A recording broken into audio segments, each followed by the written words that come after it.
इसको शुरू करने से पहले अगर आपने पहला अध्याय नहीं सुने हो तो पहले वो सुनो। चलो शुरू करते हैं। अध्याय 2। इस प्रकार आकाश और पृथ्वी और उनकी सारी सेना का निर्माण पूरा हुआ। 7वें दिन तक परमेश्वर ने अपना सारा कार्य पूरा कर लिया और वो अपने सारे श्रम से विश्राम करने लगे। परमेश्वर ने 7वें दिन को आशीर्वाद दिया और उसे पवित्र ठहराया, क्योंकि उस दिन उन्होंने अपनी सारी सृष्टि के कार्य से विश्राम किया। ये आकाश और पृथ्वी की उत्पत्ति का वर्णन है जब वे बनाए गए थे, जब यहोवा परमेश्वर ने पृथ्वी और आकाश को बनाया।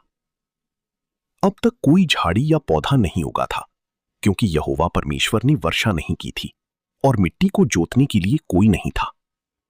इसके बजाय पृथ्वी से धारा उठी और उसने भूमि की पूरी सतह को सींचा। तब यहोवा परमेश्वर ने मनुष्य को मिट्टी की धूल से बनाया और उसके नथनों में जीवन की श्वास फूंकी और मनुष्य एक जीवित प्राणी बन गया।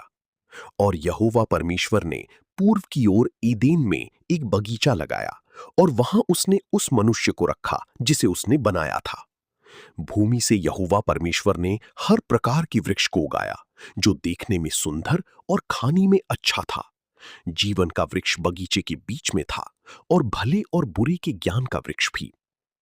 एदेन से एक नदी बगीचे को सींचने के लिए बहती थी और वहां से वो 4 धाराओं में विभाजित हो गई। पहली का नाम पिशोन है। ये हविला की पूरी भूमि में बहती है जहां सोना है। उस भूमि का सोना शुद्ध है। वहां सुगंधित राल और ओनिक्स पत्थर भी पाए जाते हैं। दूसरी नदी का नाम गीहोन है। ये कूश की पूरी भूमि में घूमती है। तीसरी नदी तिग्रिस है। ये अश्शूर के पूर्व की ओर बहती है। और चौथी नदी यूफ्रेट्स है।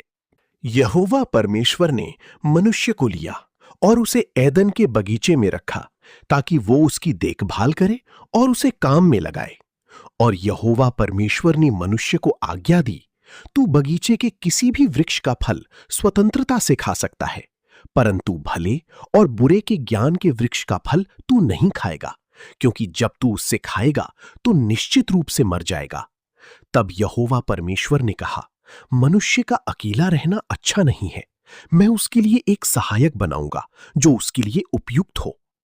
अब यहोवा परमेश्वर ने भूमि से मैदान के हर जीव और आकाश के हर पक्षी को बनाया था। वो उन्हें मनुष्य के पास लाए ताकि वो देखें कि वो उन्हें क्या नाम देगा। और जो कुछ भी मनुष्य ने हर जीवित यहोवा परमेश्वर ने मनुष्य को लिया और उसे एदन के बगीचे में रखा ताकि वो उसकी देखभाल करे और उसे काम में लगाए। और यहोवा परमेश्वर ने मनुष्य को आज्ञा दी, तू बगीचे के किसी भी वृक्ष का फल स्वतंत्रता से खा सकता है, परंतु भले और बुरे के ज्ञान के वृक्ष का फल तू नहीं खाएगा, क्योंकि जब तू उससे खाएगा तो निश्चित रूप से मर जाएगा। तब यहोवा परमेश्वर ने कहा, मनुष्य का अकेला रहना अच्छा नहीं है। मैं उसके लिए एक सहायक बनाऊंगा जो उसके लिए उपयुक्त हो। अब यहोवा परमेश्वर ने भूमि से मैदान के हर जीव और आकाश के हर पक्षी को बनाया था। वो उन्हें मनुष्य के पास लाए ताकि वो देखें कि वो उन्हें क्या नाम देगा। और जो कुछ भी मनुष्य ने हर जीवित प्राणी को कहा, वही उसका नाम हुआ।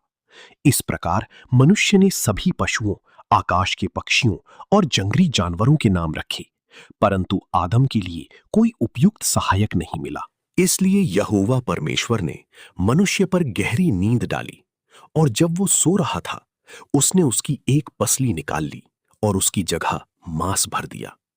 तब यहोवा परमेश्वर ने उस पसली से एक स्त्री का निर्माण किया और उसे मनुष्य के पास लाया। और मनुष्य ने कहा, ये अब मेरी हड्डियों में से हड्डी और मेरे मांस में से मांस है। इसे स्त्री कहा जाएगा, क्योंकि ये पुरुष से निकाली गई है। इसी कारण एक पुरुष अपने पिता और माता को छोड़कर अपनी पत्नी से जुड़ जाएगा और वे एक शरीर हो जाएंगे। और मनुष्य और उसकी पत्नी दोनों नग्न थे और उन्हें कोई लज्जा नहीं थी। दोस्तों, अगर आपको उत्पत्ति अध्याय 2 की ये अद्भुत कहानी पसंद आई हो तो वीडियो को लाइक करें, कमेंट में लिखें प्रेज द लॉर्ड। और ऐसे ही बाइबल वीडियोस देखने के लिए चैनल आशीष पार्क को सब्सक्राइब जरूर करें बेल आइकन के साथ। आप लोग पहला अध्याय जाकर जरूर सुनें।